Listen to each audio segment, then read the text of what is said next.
The utility and success of support groups. It should be noted that support groups are also commonly referred to as self-help groups.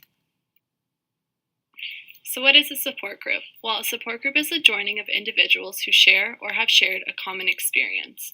These groups allow individuals the opportunity to share their experience, coping strategies, feelings, and first-hand knowledge about a particular topic. Support groups are used as a bridge between an individual's medical needs and their emotional needs. Support groups are used as a supplementary tool to address the shortcomings of traditional therapy, including the affective and cognitive components that accompany stuttering. Support groups aim to provide a variety of benefits for people who stutter. Support groups can address self-esteem, self-efficacy, life satisfaction, self-stigma, and perceived stuttering severity. It also assists with psychological distress or negativity and allows a sense of control, enabling social integration into society.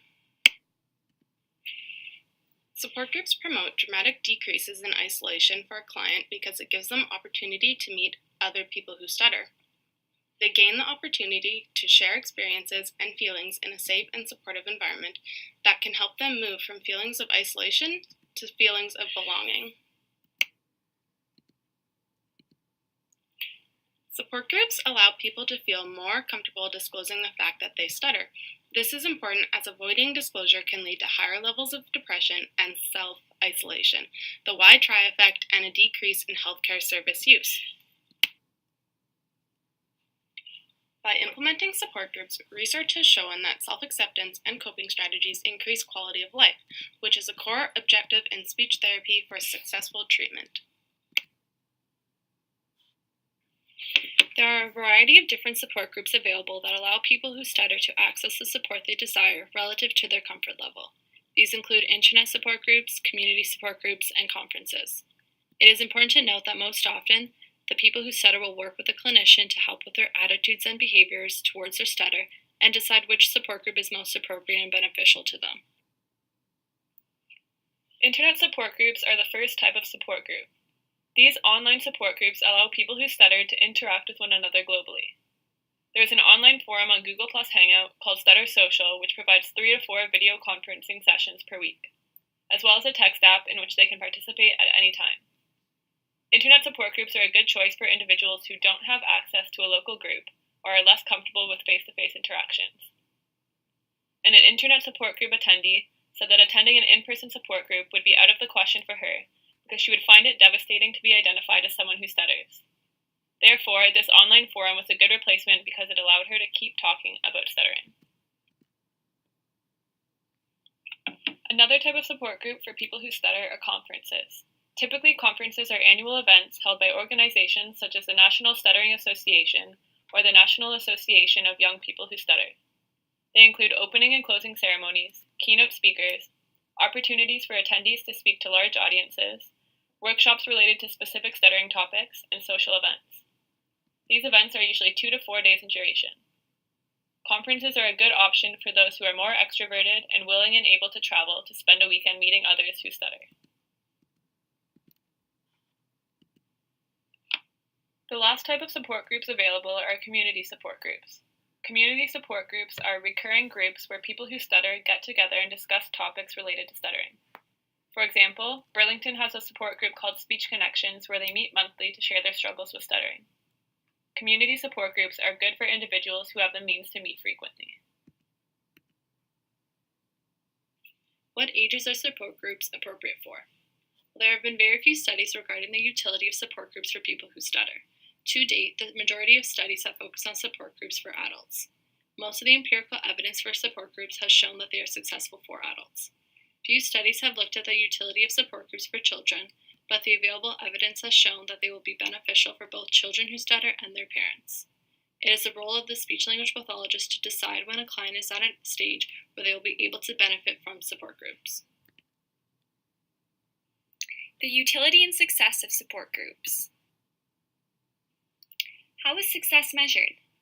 There is no standardized way of measuring success of support groups, but generally their success is measured through questionnaires that assess emotions and attitudes before and after support group involvement. However, There is a variety of anecdotal evidence that exists for success of support groups. This anecdotal evidence includes internet forums, published books on stuttering, personal experiences of people who stutter, and collections of personal histories. Overall, this evidence shows that participation in support groups evokes positive experiences and contributes to growth in self-esteem and confidence in participants. How do support groups help? Many participants started in a support group to meet others who stuttered and continued to attend as a result of the relationships they had formed. People who stuttered rated that after being in the group, they were able to positively change their views about stuttering and their own acceptance of their stutter. Support groups allow people who stutter to learn different methods of disclosure and to integrate with other people who stutter, which increases their rate and willingness to self-disclose. Being able to share personal information about stuttering reduced or eliminated the pressure that they experienced throughout their everyday social interactions, along with a reduction in the level of stigma surrounding stuttering. Overall, sharing feelings and experiences with the group acted as a catharsis. People who stutter rated their self-esteem and levels of psychosocial support as being significantly higher after taking part in an online support group. After hearing the stories and struggles of other people who stutter, they felt encouraged to get better, make changes, and live a happy life. Hearing these stories also helped them make better sense of what they are currently going through. How do support groups help? After being a part of a support group, members reported gaining confidence in their ability to communicate with others. Although an empathetic clinician and successful treatment can promote decreases in isolation, nothing is as effective as a good support group. In support groups, individuals are provided with positive role models that show that there is nothing wrong with stuttering and that stuttering doesn't need to prevent them from achieving their goals. Additionally, clients' perceptions of their SLP was improved, and the support group fueled their desire to continue treatment. The same goals that are targeted in treatment, such as stuttering modification and reduction of fear of stuttering, were some of the similar goals of the support group. Support group participants experienced an increase in their readiness for change, improvement in their mindfulness skills, and a reduction in the overall frequency of stuttering. Further, studies have found that support groups can be used as a supplementary tool for people who stutter, receiving stuttering modification, fluency shaping, or other approaches to therapy. Lastly, the majority of individuals who participated in a specific self-help conference reported the experience as extremely helpful. Ways to improve support groups.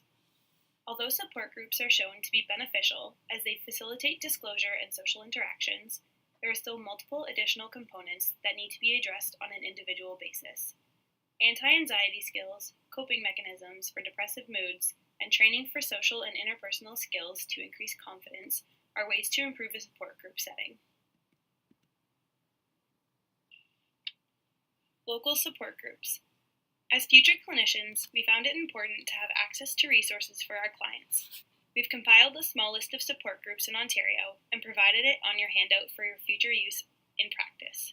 These support groups include the Ottawa Association of People Who Stutter, Well Said, Adults Who Stutter Support Group in Toronto, Speech Connections in Burlington, Ontario, and the Canadian Stuttering Association Conference. Support Group Testimonial. The following quote was provided by an individual who attended a self-help conference. Her words exemplified the benefits support groups can have. I felt for the first time that I had a place that I belonged. The first time I was in a situation that I could actually participate, that I could actually be heard, that no one interrupted me. No one spoke for me. They weren't afraid to look at me. It was just a different world. It was like I stepped over the rainbow. For the first time, I felt like, hey, I'm not a bad person. They like me. I like them. I'm having fun. And I remember not sleeping at all that weekend. The more sleep deprivation, the more I stuttered, and it didn't matter. And it didn't matter, and I made lifelong friends, and I danced, and I laughed, and I cried, and I was understood, and I belonged. Oh my God, I was finally in a place where I felt warm, and not shunned or cold or alone.